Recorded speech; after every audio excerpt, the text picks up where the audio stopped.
muy bellas. Y en ese sentido, en las mujeres específicamente, como ustedes saben, enterados por la radio, la televisión, los periódicos, recientemente se conmemoró el Día Internacional de la Mujer. Y este día fue un poquito más, ¿qué les dijera yo?, comentado noticiosamente por varias circunstancias que la verdad que no vienen al caso comentar, pero se dieron esas situaciones. El punto es que, como dije, ustedes se enteraron, se conmemoró el Día Internacional de la Mujer, el cual fue establecido hace ya varios años, el 6 de marzo. Pero, como las señoritas, damas, se tardaron 2 días para prepararse, para conmemorar ese Día de la Mujer, entonces no se conmemora el 6 de marzo, sino que es hasta el 8 de marzo. Entonces cada año quedó ya establecido como el Día Internacional de la Mujer, el 8 de marzo de cada año. También se estableció el Día Internacional del Hombre. Pero como ocurre siempre, los hombres olvidamos la fecha. De tal manera que hoy nadie sabe cuándo se celebra. Entonces, ya la verdad no hay celebración del Día del Hombre. Pero, derivado de esa conmemoración del Día de la Mujer, que como digo y repito, todos ustedes estuvieron enterados, se cuenta la siguiente anécdota. Se las voy a comentar a ustedes porque me pareció interesante el concepto. Y la historia, bien corta y breve, dice de la siguiente manera. En un vehículo, un automóvil, viaja un hombre y su hijo. El papá y el hijo van en ese automóvil. Lamentablemente tienen un accidente y en ese accidente muere el padre, de tal manera que queda el hijo lesionado seriamente. El hijo, probablemente un adolescente, no lo dice la historia, es llevado al hospital de emergencia. Este muchacho, derivado del accidente, necesita urgentemente una intervención quirúrgica, pero una intervención quirúrgica muy, muy delicada. Es decir, tiene que ser intervenido por un especialista, alguien preparado convenientemente para esa operación. El mejor especialista de esa ciudad es localizado de urgencia. Y al conocer el caso, llegar al hospital y enterarse de toda la situación, el especialista dice: no puedo operarlo porque es mi hijo. ¿Cómo es posible? Si dijimos al principio de la historia que el padre falleció. La respuesta es bien sencilla, pero no viene a la mente porque nosotros tenemos estereotipos ya concebidos en nuestra mente.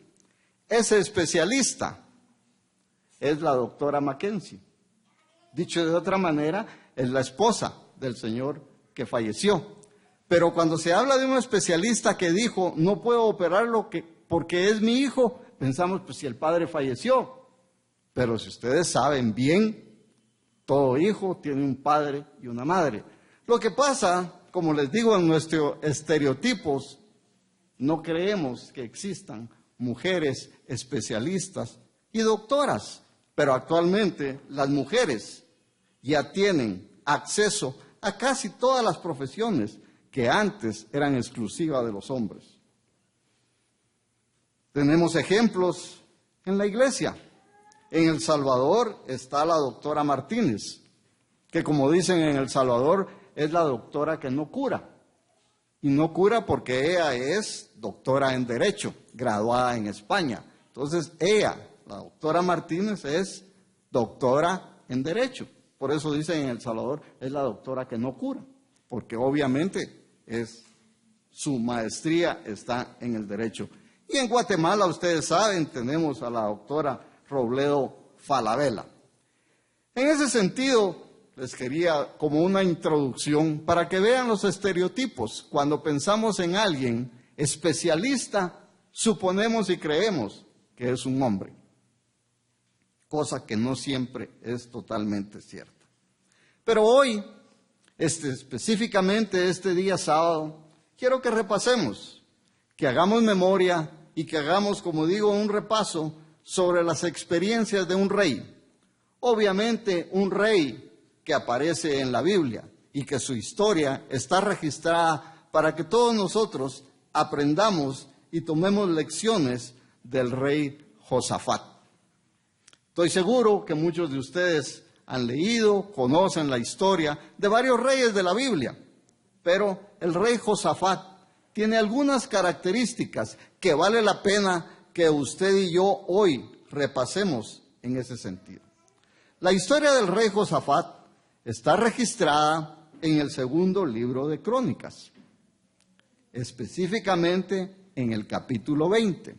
En ese segundo libro de Crónicas aparece en el capítulo 20 la historia de Josafat. Y ahí nos enteramos que Josafat ascendió al trono, o sea, fue nombrado rey cuando tenía 35 años de edad. Podemos afirmar, podemos decir que derivado de la edad que tenía Josafat, o sea, 35 años, era una persona madura, en todo el sentido de la palabra. Y por eso es que tenía la capacidad de ejercer como rey. Aunque, como ustedes saben, la madurez realmente no la dan los años que usted o yo podamos tener. Pero se supone que una persona de 35, 40 años tiene cierta o mucha madurez. Por eso es que en Guatemala, uno de los requisitos para ser presidente de Guatemala, de la nación de Guatemala, es tener un mínimo de 40 años cumplidos. O sea, Ricardo no se puede lanzar a candidato a la presidencia porque no tiene los 40 años cumplidos. Y esa fue la razón por la cual, les comento, el Partido Democracia Cristiana tuvo que mantener a Vinicio Cerezo durante varios años, porque Vinicio Cerezo no tenía los 40 años, aunque ya destacaba en política. Y hubo que esperar y mantenerlo el partido estudiando hasta que cumpliera los 40 años. Cuando cumplió 40 años, ustedes saben la historia, fue candidato a la presidencia y ganó Vinicio Cerezo, porque a los 40 años se supone en los estudios psicológicos que ya tenemos en alguna forma y en alguna manera la madurez suficiente. Entonces, ese es el caso del rey Josafat, que cuando tenía 35 años fue nombrado rey. Y dice la historia bíblica que reinó durante 25 años, un periodo bastante largo para algunos reyes que usted encuentra en la historia, en la Biblia. 2, 3, 5 años. Josafat reinó 25 años. Es decir, era un buen rey. Quiere decir que si tenía 25, cuando fue electo rey, cuando fue nombrado rey, mejor dicho, y reinó 25 años, se retiró, vamos a decir, a los 60 años de edad. Esa historia, como les digo, aparece en el segundo libro de Crónicas. Para que fuéramos y específicamente al capítulo 20 para que leamos parte de la historia de Josafat. Digo, segundo libro de Crónicas, capítulo 20. Estamos buscando segundo libro de Crónicas y queremos llegar al capítulo 20. Estando ya en el segundo libro de Crónicas y en el capítulo 20, quiero que leamos el versículo 31 y 32, donde está parte de la historia que yo les conté. Y dice así, el 31. Y así reinó Josafat sobre Judá, de 35 años era cuando comenzó a reinar, y reinó 25 años en Jerusalén. El nombre de su madre fue Azuba, hija de Silgi. el 32. Y anduvo en el camino de Asa su padre, sin apartarse de él, haciendo lo recto ante los ojos del Eterno. Y por eso es que logró reinar 25 años, porque se mantenía en el camino del Eterno. Josafat era un rey temido en la geografía de ese tiempo. Ahí mismo, segundo libro de Crónicas, pero vamos al 17 para que leamos parte del carácter de Josafat. O por lo menos cómo lo veían las tribus que estaban alrededor de él. Dije segundo libro de Crónicas, capítulo 17, voy a leer 3, 4 y 5. Segundo libro de Crónicas 17, el 3 dice: y el Eterno estuvo con Josafat, porque anduvo en los primeros caminos de David su padre, y no buscó a los Baales, sino que buscó al Dios de su padre, y anduvo en sus mandamientos, y no según las obras de Israel. El 5. El Eterno, por tanto, confirmó el reino en su mano, y toda Judá dio a Josafat presentes, y tuvo riqueza y gloria en abundancia. Pásense al versículo 10. Y cayó el pavor del Eterno sobre todos los reinos de las tierras que estaban alrededor de Judá, y no osaron hacer guerra contra Josafat. Sentían que era un rey poderoso y temido, de tal manera que no se atrevían a atacarlo. Obviamente, y es la parte que quiero comentarle, Josafat, cuando estaba bajo esas circunstancias gobernando, se sentía muy bien como rey. Porque cuando usted y yo tenemos circunstancias favorables, realmente no es tan complicado alabar y bendecir a Dios. Es decir, si tenemos salud, tenemos un trabajo, tenemos ingresos, tenemos una familia, no es tan difícil alabar y bendecir a Dios. Pero digamos, en épocas de bienestar y bonanza es cuando menciono que es fácil alabar y bendecir a Dios. Cuando estamos bien, cuando tenemos bonanza, cuando no tenemos deudas, es fácil alabar a Dios. Y por eso Josafat se mantuvo año con año delante de Dios o haciendo lo que el Eterno mandaba. Pero usted y yo hemos tenido la experiencia, pero cuando nos agobia el temor, cuando nos agobia la inseguridad, eso produce en usted y en mí, en todos nosotros, ansiedad. Produce ansiedad y produce inquietud en nuestra vida. No estamos bien físicamente, no tenemos trabajo, entonces vivimos ansiosos. ¿Cuándo voy a conseguir trabajo? ¿Cuándo voy a tener un ingreso? Estamos preocupados, estamos ansiosos y nos olvidamos de alabar a Dios, cuando debiera ser todo lo contrario. Alabar a Dios en circunstancias difíciles, por la mañana, y luego salir a buscar trabajo, porque a su casa no lo van a llegar a buscar para ofrecerle un trabajo. Es decir, hay que hacer una parte, pedirle a Dios, pero también hacer la parte que nos corresponde. Como digo, cuando tenemos problemas, estamos ansiosos y estamos inquietos. Y como les decía, la edad aparentemente es de madurez, pero la ansiedad y la inquietud no importa la edad. Y les doy unos ejemplos. Si usted tiene 23 años, usted está recién graduado, pero no tiene empleo. Probablemente a los 23 años usted se graduó de perito contador, pero ¿cuántos se gradúan de perito contador cada año? ¿Cuántos de maestro? ¿Y cuántos de bachilleres? A los 23 años no tenemos empleo y estamos recién graduados. A los 33 años, usted ya es casado y con 2 hijos, tiene una responsabilidad familiar. Y esa responsabilidad familiar a los 33 años le causa inquietud. A los 23 era otro su problema. A los 33 es la responsabilidad familiar lo que le provoca ansiedad, lo que le provoca inquietud. Cuando usted llega a los 43 años, tiene trabajo, tiene salud, tiene familia, está pagando su casa, pero se da cuenta que la empresa donde está trabajando está reduciendo personal. Y entonces usted, todas las mañanas, casi a fin de mes, se siente preocupado a ver si no será el próximo que van a despedir. La inquietud puede ser igual a los 23 años, a los 33 o a los 43.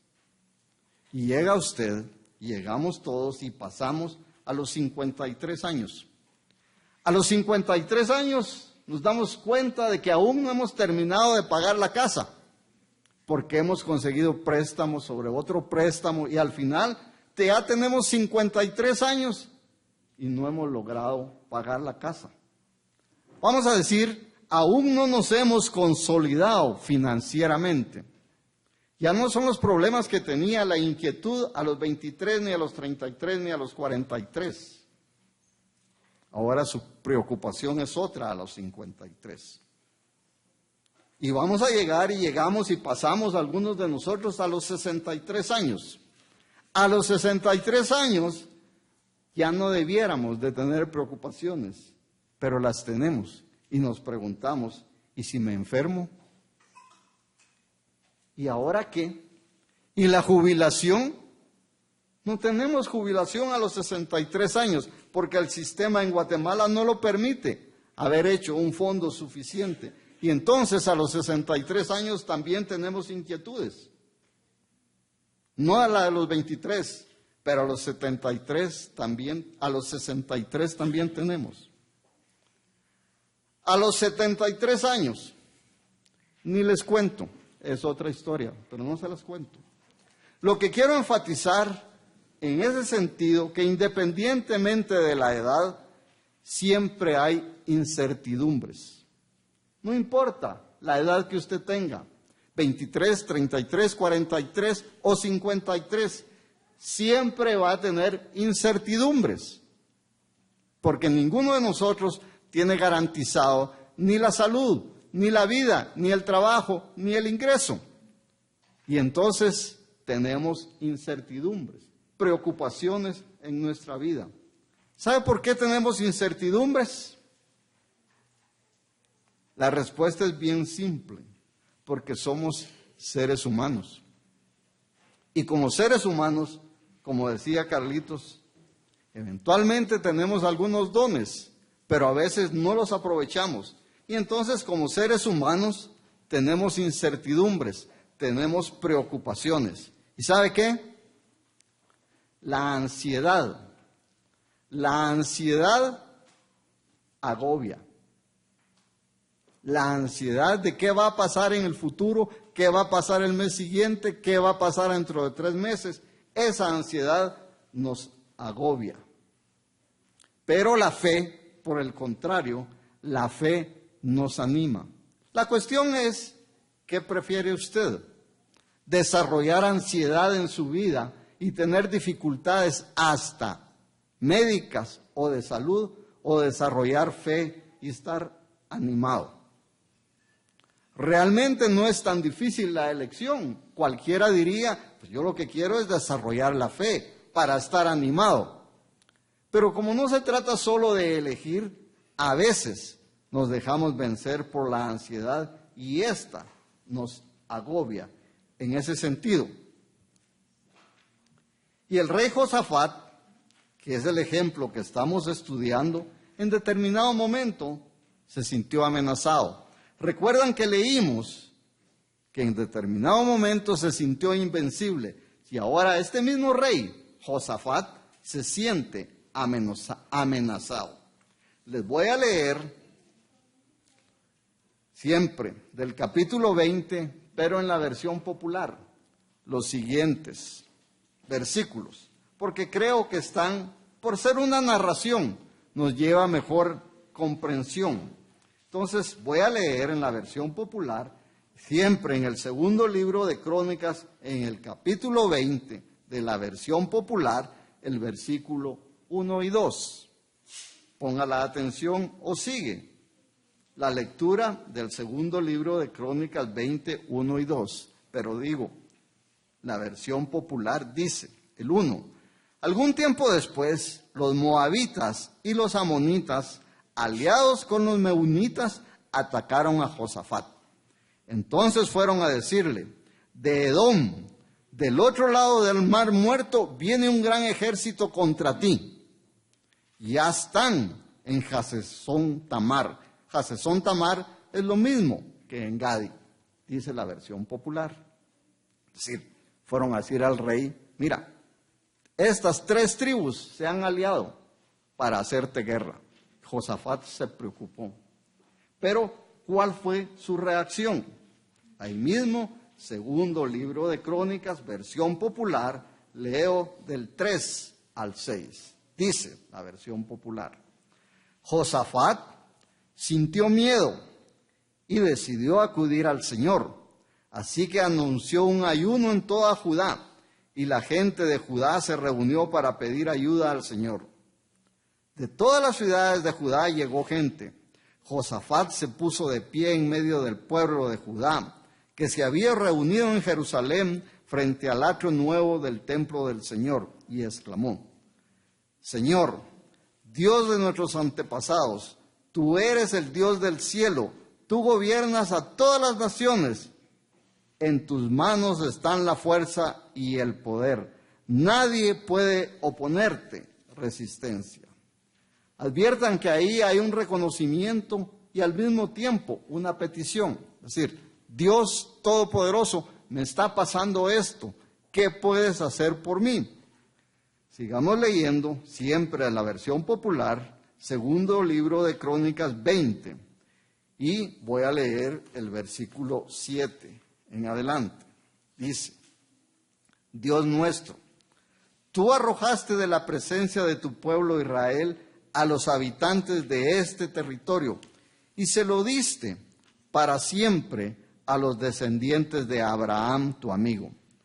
Después de haberse establecido aquí, construyeron un templo para ti y dijeron, si nos viene algún mal como castigo, sea la guerra, la peste o el hambre, nos presentaremos delante de este templo, porque tú estás en este templo y en nuestras angustias te pediremos ayuda. Y tú nos escucharás y nos salvarás.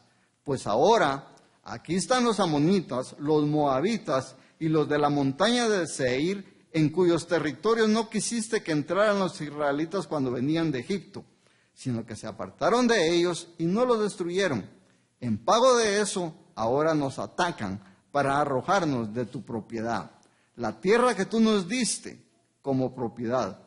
El 12, Dios nuestro, ¿no vas a castigarlos? Pues nosotros no tenemos fuerza suficiente para hacer frente a ese gran ejército que nos ataca. No sabemos qué hacer, por eso tenemos los ojos puestos en ti. De ahí podemos sacar las experiencias para nuestra vida. Decirle, Señor, yo no puedo con esto, pero yo soy un hijo tuyo. ¿Vas a permitir que me ocurra esto de esta manera? Sigo leyendo ahí mismo, de la versión popular, del segundo libro de Crónicas, el 20, y leo el versículo 16.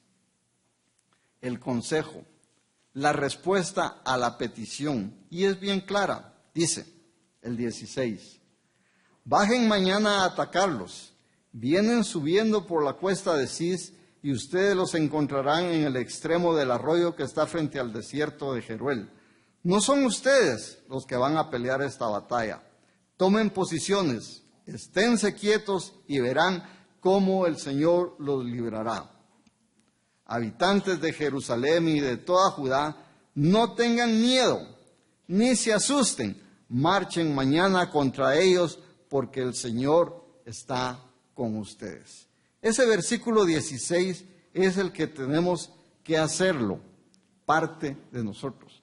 Nos va a dar el empoderamiento suficiente para saber que las angustias, dificultades que tenemos en nuestra vida, si las ponemos en manos de Dios, Él tiene la capacidad de resolverlas. La parte difícil es llegar a ese convencimiento.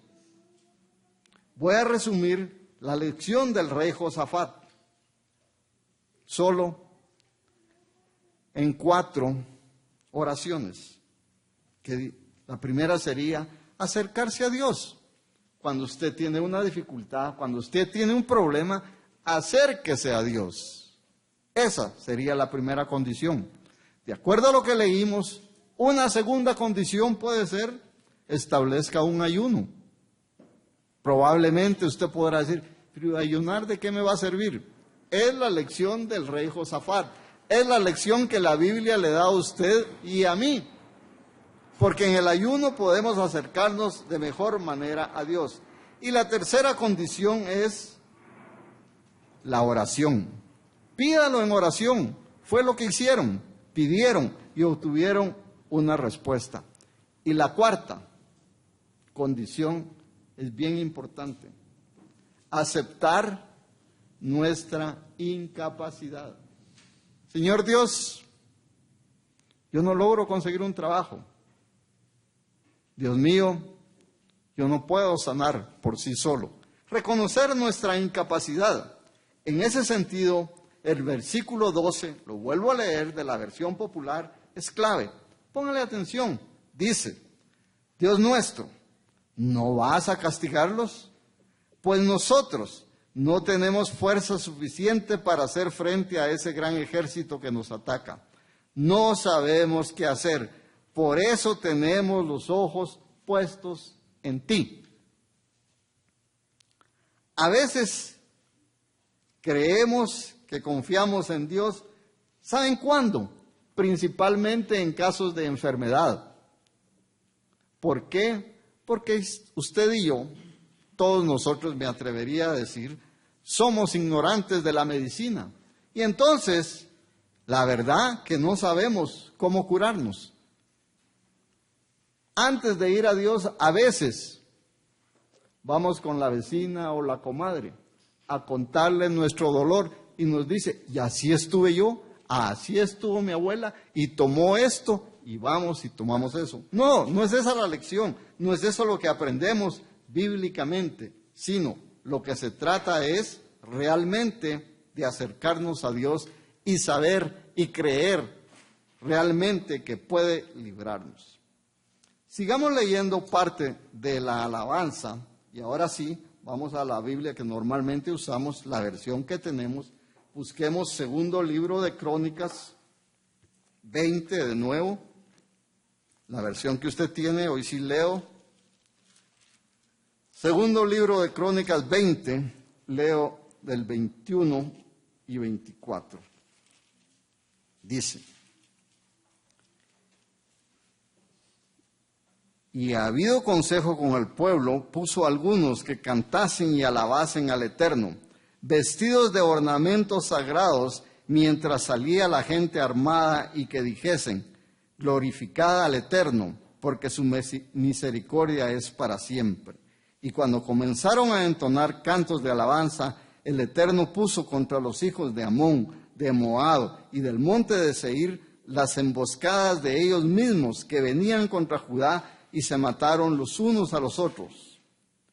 Porque los hijos de Amón y Moab se levantaron contra los del monte de Seir para matarlos y destruirlos, y cuando hubieron acabado con los del monte de Seir, cada cual ayudó a la destrucción de su compañero. 24. Y luego que vino Judá a la torre del desierto, miraron hacia la multitud, y he aquí yacían ellos en tierra muertos, pues ninguno había escapado. La conclusión, para decirlo de alguna manera, de esta historia está en el versículo 27, y dice, y todo Judá y los de Jerusalén, y Josafat a la cabeza de ellos, volvieron para regresar a Jerusalén gozosos, porque el Eterno les había dado gozo, librándolos de sus enemigos. En lugar de ir a la pelea, lo que hicieron fue alabar al Eterno. Y es lo que a nosotros nos corresponde hacer, alabar al Eterno, solicitarnos, ponernos en sus manos y después hacer nuestra parte. Si ustedes leen todo el capítulo 20, se van a dar cuenta que los súbditos y el mismo Josafat ni siquiera pelearon. Los otros se les creó una confusión por parte de Dios y se mataron dentro de ellos mismos.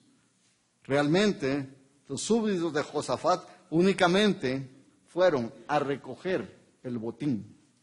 Eso nos puede servir a nosotros como una lección para aprender en nuestra vida. La cuestión es, y la diferencia es lo siguiente. Yo, y supongo que ustedes, nos emocionamos cuando leímos de eso, de las batallas épicas. Pero usted dice, pero lo mío, pero lo nuestro es diferente.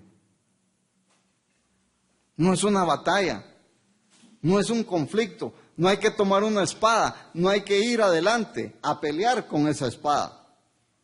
Lo nuestro, lo mío, lo suyo es diferente. Son enfermedades y eso no se combate con una espada. Mi problema es el dinero, mi problema son los conflictos, pero los principios igual aplican.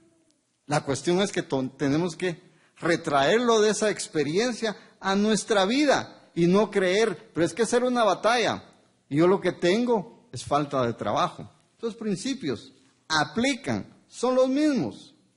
Oración, confesar nuestros temores, reconocer nuestra incapacidad y pedir ayuda, independientemente de cuál sea su dificultad o cuál sea su problema. Los principios son los mismos en esa situación, pero la cuestión es que necesitamos nosotros enfocarlos y creemos. En ocasiones, principalmente, usted lo recordará, recién llegado a la iglesia, las primeras veces que usted estuvo en las reuniones e incluso en la misma fiesta de tabernáculos. En ocasiones creemos, pensamos que cuando venimos a la iglesia, los cristianos estamos exentos de ansiedad. No hay tal cosa. No estamos exentos de ansiedad. Todos nosotros estamos sujetos a esa emoción. La cuestión es que hay que saberla manejar. Porque como les digo al principio, hemos escuchado, cosa que es cierta, que la vida cristiana es de paz y armonía. Paz y armonía dentro de la iglesia. Y todos hemos tenido la experiencia de que no tenemos realmente la armonía dentro de un grupo tan pequeño como el de nosotros. Entonces, cuando tenemos ansiedad, cuando tenemos preocupaciones, asumimos, creemos, percibimos, pensamos que el problema somos nosotros. Es decir, si se nos dice que la iglesia es de paz y armonía y yo no estoy en paz ni en armonía con una, dos o tres personas dentro de la iglesia, entonces el problema soy yo. Parte del problema es usted. Y cuando tenemos ese problema nos genera preocupación. Nos preocupamos. No que mucha armonía, no que muchos hermanos, no que muchos hermanos en la fe, pero yo tengo dificultades con la fulanita. Y más que todo con aquel señor que no me saluda. Y tengo ese problema. Claro, usted es parte del problema, pero eso nos crea preocupación. Y eventualmente nos lleva a la ansiedad. Usted viene ansioso de saber si ese día sábado esa persona que no lo saluda, lo va a saludar. Y viene ansioso. Y como no lo saluda, hace otra marca en su calendario, tercer sábado que no me saluda. Y ahí lleva la cuenta de cuántos sábados lleva que no lo saluda. No se preocupe. La ansiedad no es pecado. La ansiedad es una emoción. Y como toda emoción, se puede controlar. Si usted sigue los lineamientos bíblicos o de conocimiento que llega a tener, toda emoción buena mala, se puede controlar. Pero si la ansiedad se refleja en nuestra relación de pareja, porque la ansiedad lleva a la preocupación lleva a que usted no se sienta bien. Si esa ansiedad se proyecta en su relación de pareja, es problemático. Si esa ansiedad se proyecta en su trabajo, también. Y más que todo, en nuestro caso, si esa ansiedad se proyecta dentro de la iglesia, es que entonces tenemos problemas. Y saben una cosa, y las personas que tenemos más de 20 y tantos años, sabemos que las ansiedades van creciendo con el paso de los años si no logramos controlarlas. Saben que de hecho debemos de reconocer, yo, ustedes, todos nosotros, que estamos envejeciendo. Nos estamos haciendo viejos en carácter cuando ya no nos reímos tanto. Revise usted cómo se reía antes, hace 20 años. Todo le daba risa. Hoy ya no se ríe tanto. Usted y yo estamos volviéndonos viejos y ya no nos reímos tanto. Otra que nos hace saber que la preocupación y la ansiedad nos hace viejos es que siempre encontramos dificultades. Hoy que hay tanto calor, el salón tan chiquito que nos dieron, esa es una dificultad. ¿Por qué no nos dieron hoy aquel que tiene aire acondicionado? Que lo ponemos cuando hay frío y algunas personas dicen que se han enfermado. Pareciera como castigo. Y esa, de hecho, es una situación difícil. Pero usted no lo ponga como para sentirse bien. Desde que vino dijo, en este sermón me duermo porque va a haber calor. Y ya está dormido, véalo a la par. Pero usted le encontró dificultades.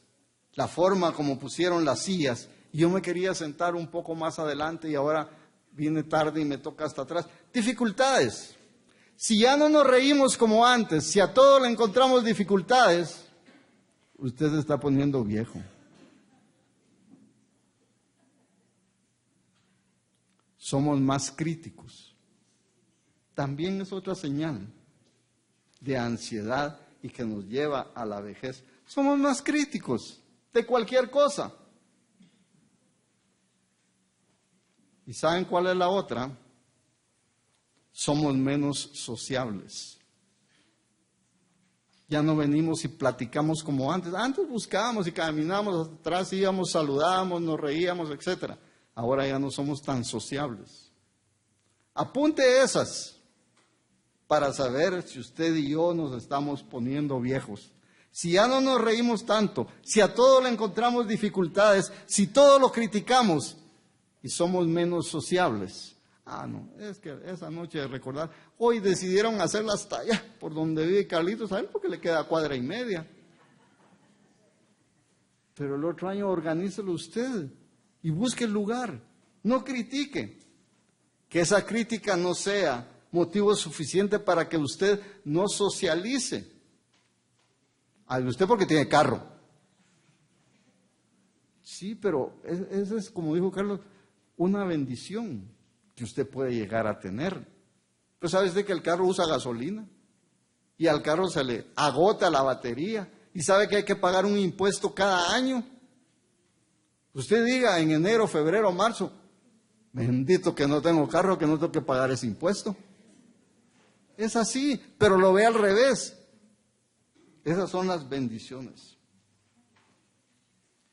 Estoy convencido, de hecho, que nuestra ansiedad, nuestras preocupaciones no van a desaparecer con esta plática.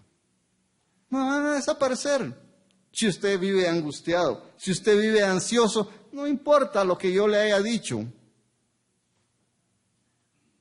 que se puede aprender de la Biblia. Igual, no va a desaparecer.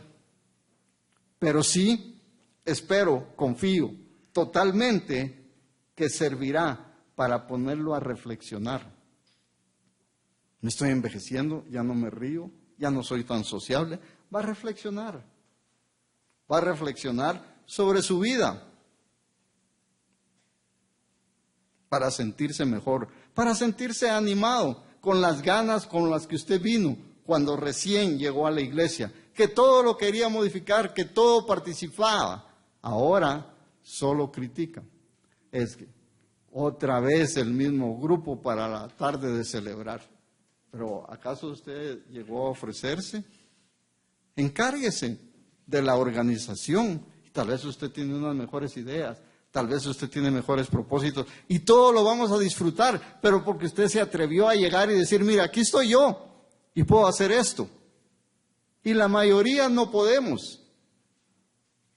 Pero cuando nos interesamos, lo logramos y lo hacemos. Preocúpese de buscar cuáles podrían ser los juegos de la noche, de la tarde de celebrar, de la fiesta de tabernáculos me refiero. Busque todos los juegos, busque un libro y diga, mire, a mí me gustaría hacer todo esto y necesito estos materiales, aprueben el presupuesto. Y vamos a tener una excelente tarde de familia. Gracias a usted que se tomó el trabajo de desarrollar esos dones y decirnos, mire, esto es lo que podemos hacer y esto es lo que me gustaría hacer. Sobre el tema y sobre lo reflexionado, el ponernos a reflexionar, le pregunto, ¿vive usted angustiado? Porque no ha pagado la energía eléctrica, porque no ha pagado el agua. ¿Vive angustiado? Y si vive angustiado, pregúntese por qué. Hay personas que no tienen los problemas que tenemos nosotros en relación a los gastos y el presupuesto, ni tienen problemas de salud. Y entonces encuentran otra preocupación. Y si el señor Kim Jong y Mr. Trump apachan, oprimen el botón nuclear, esa es su preocupación. Y si hoy señor Kim Jong amaneció de malas porque su señor ayer no le dio la cena caliente y oprime el botón, y esa es su preocupación, una guerra nuclear. No se preocupe de la guerra nuclear. La Biblia nos da una visión y una esperanza en ese sentido. Pero ¿y si no fuera así? Si hay una guerra nuclear, se nos terminan nuestras preocupaciones. Realmente. Entonces, las personas que tienen solucionado muchas cosas, como les digo, van más allá. Se preocupan a nivel mundial de lo que está haciendo Mr. Trump. Ni usted ni yo vendemos acero. ¿Qué nos preocupa el gravamen que el señor Trump le va a poner al acero? Y tengo entendido que ninguna de nuestras familias está en el negocio del acero. Entonces, ¿qué nos preocupa? Ni aluminio tenemos, menos acero. Pero comentamos, ¿ya te diste cuenta de lo que está haciendo este señor Trump? Poniéndole aranceles más altos. Preocupémonos aquí cuando le suben el costo a la gasolina en ese sentido. La Biblia nos da realmente muchas lecciones. La cuestión es que hay que buscarlas. La cuestión es que hay que aplicarlas en nuestra vida. El profeta Isaías tuvo la oportunidad de calmar a un rey ansioso. Es que por ser rey no les elimina los problemas. Isaías calmó a un rey ansioso y temeroso. Veamos esa situación en el libro del profeta Isaías, Isaías 7. Estamos buscando Isaías 7. Ya llegué a Isaías y ya encontré el 7. Dije Isaías 7, 1 y 2. Dice, Isaías 7, 1 y 2. Entonces Isaías 7, 1 y 2. Aconteció en los días de Acaz, hijo de Jotam, hijo de Usías, rey de Judá, que Rezín, rey de Siria, y Pecá, hijo de Remalías, rey de Israel, subieron contra Jerusalén para combatirla, pero no la pudieron tomar.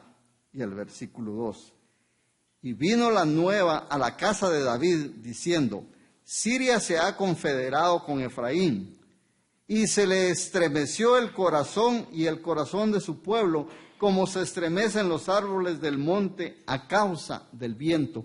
Piensen en esa metáfora descrita ahí. Se estremecen los árboles a causa del viento. Está temblando. El rey está temblando porque le llegaron a decir otra vez, hay un ejército confederado que viene a atacarse y se pone a temblar. Le damos el consejo de Isaías y apúntelo para usted y para mí, para la experiencia de nuestra vida. Isaías 7, 3 y 4.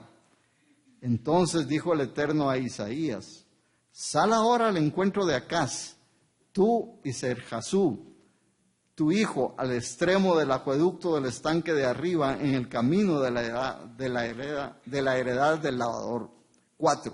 Y dile, guarda y repósate, no temas, ni se turbe tu corazón a causa de estos dos cabos de tizón que humean por el ardor de la ira de Rezín y de Siria y del hijo de Remalías. Advierta cómo el profeta minimiza y dice, ridiculiza, no te preocupes por esos dos cabos de tizón, o sea, no son nada.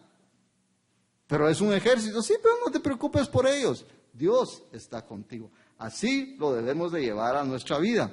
¿Qué quiere decir? Por eso me gusta aquella canción que dice, don't worry, be happy. ¿Cómo don't worry, be happy? Pero ¿y cómo si no tengo dinero? Sí, pero usted puede estar contento aún sin dinero. Si quiere estar enojado sin dinero, igual, el dinero no le va a brotar por estar enojado. Entonces, don't worry, be happy. ¿Saben que en la Biblia la palabra preocupación viene del griego, lo leo, merinnate? Repito, viene del griego merinnate. Y esa palabra en el griego original está compuesta de un verbo y un sustantivo. Merinnate en el griego está compuesta de un verbo y un sustantivo. El verbo, la palabra original, es dividir. Y el sustantivo en la palabra original es mente. Entonces, preocupación, según la Biblia, es dividir la mente. Muchos pensamientos divididos en su mente que crean confusión. Si usted está preocupado, tiene confusión en su mente y no va a resolver su problema. Mejor analícelo. Siga los pasos que leímos del rey Josafat, haga un esquema y analice. Yo no le digo que milagrosamente lo va a resolver, pero va a ir en camino de resolverlo que si no hace eso. Por eso digo, un verbo, dividir, y un sustantivo, mente, dividir la mente, que crea confusión. Y viene a mi mente una frase que leí en un libro de Dale Carnegie, Cómo ganar amigos e influir sobre la gente, desde varios años. Y leí en ese libro de Carnegie que dice, aquella frase tan trillada que usted y yo, y todos, me atrevería a decir, conocemos, que dice, cuando la vida te dé un limón, y ustedes saben en qué termina, cuando la vida te dé un limón, yo le digo, no necesita chuparlo. Si la vida le pone un limón ahí, usted no necesita chuparlo para amargarse. Quizá busque tequila y hágase una margarita y va a ver que va a quedar mejor que chuparse el limón. Es que mi enfermedad, es que a cada rato me enfermo, es que todo lo que gasto en mis enfermedades, ese es un limón y usted lo está chupando. No está obligado a chuparlo. Digo, consiga tequila y hágase una margarita. Yo tengo la receta de la margarita, si quiere le doy la copia. A mí me cae mal porque me hace mal por la hipertensión, porque lleva mucha sal en la orilla. Entonces lo tomo con pajilla. Pero bueno, no por ser cristianos estamos exentos de los limones. No por venir a la iglesia, usted no va a tener problemas, lo cual son los limones. Dios, sabemos, afirmamos en las oraciones casi siempre que es misericordioso. ¿Sabe usted qué quiere decir misericordioso y Dios todopoderoso? Necesitamos conocer qué quiere decir misericordioso, es decir, conocerlo. Como ustedes bien saben que lo expresó Job en su libro, de oídas te conocía. Nosotros, usted y yo, ya no estamos para conocer a Dios de oídas, misericordioso. Sí, pero ¿qué quiere decir? En su vida, la misericordia de Dios por usted, específicamente como un ser humano lleno de cualidades y de dones, como dijo Carlitos. Necesitamos conocer qué es misericordioso para ponerlo en nuestra vida. Voy a permitirme explicarlo de esta manera para poder, de alguna mejor forma, darme a entender. Un adolescente, un muchacho, obviamente sabía que su padre era médico, pero no conocía su profesionalismo de su papá como médico. Este muchacho, adolescente, sufre una lesión de tobillo. No tan seria, pero sí preocupante. Su padre lo examina y el muchacho lo primero que le pregunta es: papá, ¿y podré volver a caminar normal yo después de haberme lesionado el tobillo?